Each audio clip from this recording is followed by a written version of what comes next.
I think it's important for me because I really didn't think for the last 26 years that I was a woman entrepreneur. I was busy starting my company and running it. And I think winning this award made me realize that all the challenges that I had faced as being a woman entrepreneur, that I had been successful at it, and hopefully getting this award would allow other women to feel empowered and for them to proceed forward. So I appreciate very much what the Enterprising Woman magazine does, and for them to select us for these awards. I think it's very important for women entrepreneurs to realize that they have their own internal voice. There are reasons why they start their own businesses. They have their dreams. They have the results that they want to accomplish in the marketplace. And as you start a business and you have people around you, your friends and family and your employees, advisors from the business, for me, one of the sources of intellect and sources of knowledge was reading a lot of management books. Each one of them has a voice, and they articulate what they think you should do. It's important to listen to all those voices, but it's also very, very important to have the confidence and the moxie to go back to your own internal vision of what should happen, your own internal drive, your dreams, and make sure that you accomplish those dreams in your business. I think it's very important that this concept of the levels in business, because there are plateaus that you reach in a business and then you have to do something markedly different to accomplish the next plateau. So I'll focus on one of the important plateaus for me that occurred very early in IEM's life.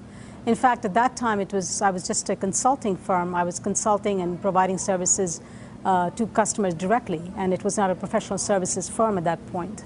And the transition that I made from spending my own time and then having a company, I was working for a very, very large company. I was a one-person, woman-owned firm dealing with a multinational, huge corporation, and we were negotiating.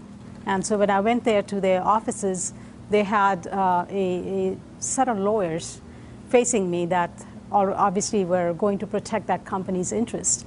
And I had to decide what I needed to do about this. I came back, went to my source of knowledge. As I mentioned, I liked reading books. So I went to books that were written by people that talked about how very small companies would negotiate with very large companies.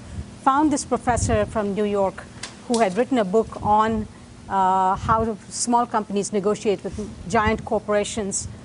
Contacted her. This is pre-internet days, so it took a little effort to find her, and I contacted her and said, who can I hire to assist me? And she gave me the name of this person who was from a very large corporation. He had just left, and I hired him at a very, very high rate, but he was the right person to do this negotiation, and he was able to assist me in deciding how I should negotiate with them.